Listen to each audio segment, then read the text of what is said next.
Hey everybody, thanks a lot for tuning in. It's been a long time since I did a ranking of an Elvis album, and I was feeling in the mood to make a video and looking for subjects. So I thought to myself, I think I'll go with King Creole, which is my personal choice for Elvis's best film. I mean, a lot of people like to come down on Elvis movies, but I do believe Elvis thought this movie was his finest movie, and I tend to agree. Even if you don't like Elvis and you're only going to watch one movie of his, I would say give this one a shot. The movie itself is really good, and when preparing to do this actual review and ranking, if you will, I thought to myself in advance that this is always an album that I consider to be a pretty good music album as far as soundtrack songs go. This is like one of his best. But then in preparing to do the video, I realized that it's not consistent all the way through. And actually, to me, side one of this album is perfect for the most part. And it's when you flip over to side two that it becomes sketchy. So there are 11 songs on this album, which was released in 1958. And I'm going to go through them the best I could, ranking them from least favorite to best, in my opinion. So, number 11, bringing up the rear, I started with a really short song that's only a little over a minute called Steadfast, Loyal, and True.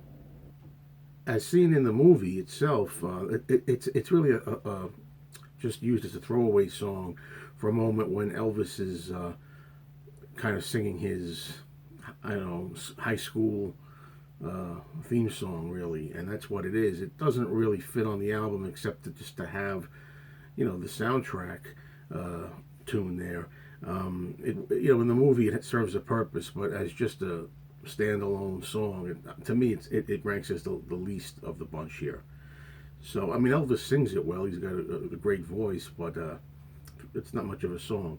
Number 10, I picked New Orleans, which is still good. Elvis does that really good.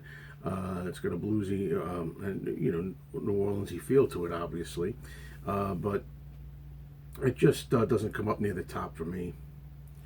Number 9, I went for "Don't Ask Me Why," which is a kind of a slower, more ballady type of song for Elvis, but not one of his better ones in my opinion. So I put that at number 9.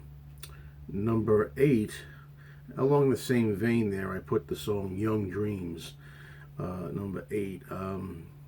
Elvis sings it well. Again, any of these in this particular batch, I would say between number 10, 9, 8, and 7 could be changed in any order, really. It's very difficult to figure exactly which one gets top 100s and which one, gets ranked below another one. So I'm going to go, having said that, to number 7, which is "Lover Doll," kind of a little ditty that Elvis sings, and not very great or anything, but it's pleasant enough, kind of fun and cutesy. So I put it at number 7. Now, for the most controversial pick that I'm going to have in this particular video for anybody who's an Elvis fan and knows these songs, I guarantee you that anybody else who's an Elvis fan reviewing this album or ranking the songs is going to put this next song dead last as the worst song on here. And I think it's an underrated song that's a lot of fun. That's number 6. At number 6, I put "Crawfish." Don't let the title fool you. A lot of times people react to the song. Elvis is singing about crawfish. What the heck is that, Well, again, in the movie, it works very well. In fact, if you watch the film, it's the first song. As soon as the movie starts, after the credits, that's the first thing you see is the song "Crawfish" performed. And as used in the movie, it works. It has a woman selling fish on the street, where Elvis lives, and she's kind of singing that, calling everybody that the crawfish is here if you want to buy it. And Elvis wakes up in the morning and sticks his head out the window and sees the woman and does a duet with her, kind of singing about crawfish. Forget about the subject matter. What I like is the exchange back and forth with the two people, the Elvis and the woman singing.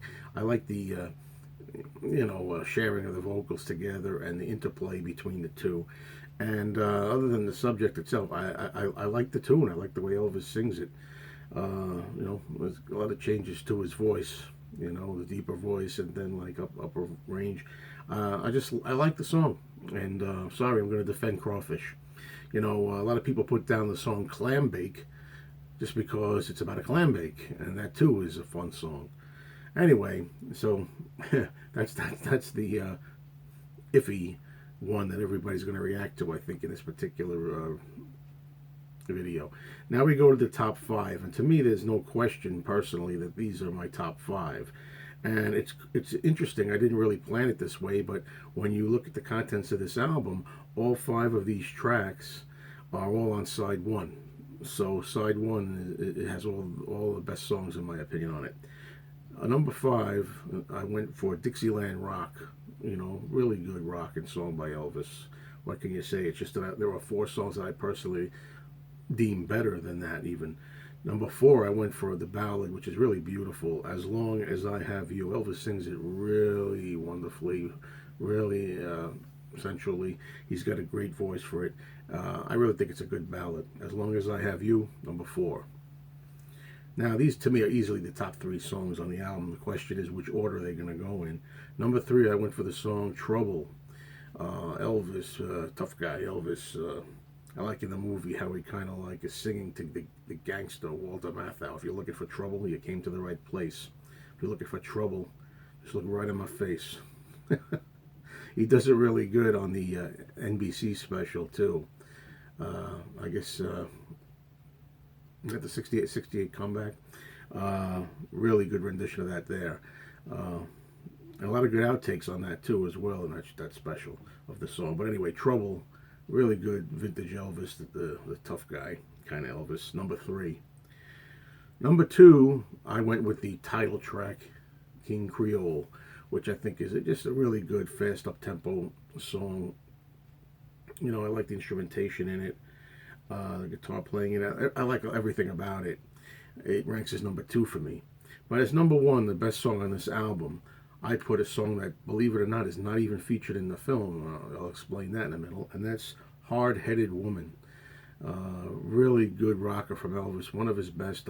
I've heard some people, even Paul McCartney, believe it or not, there was an interview, I think it was on a Charlie Rose interview where he was talking about Elvis, and he said, you know, then later on Elvis got into like Hard-Headed Woman and stuff like that with that saxophone solo. I mean, who's Paul to talk with some of the silly stuff that he's put out, right? I mean, I'm trying to be objective here, you know, even though I'm a Paul McCartney fan. Hard-Headed Woman is really a good rocker, sax solo and all. I mean, I like brass in my music, so take that for what it's worth. The thing about it is, in the movie, it's not featured as a performance. Can you believe that? I mean, Elvis does not perform the song. You'll miss it if you blink. You'll miss the song. There's just a situation in the film where you see the outside of a club that Elvis's character is singing in, and you happen to hear a few notes of Hard-Headed Woman in the background for a second or two. Can you believe it? A wasted opportunity. Anyway, there you have it. My view on King Creole and ranking the songs. So, I need some more of these. I want to see Ed from the King's Court. He was in the process of ranking some of the new CDs that he got of these albums. So, come on, Ed, let's go. Take it easy, folks.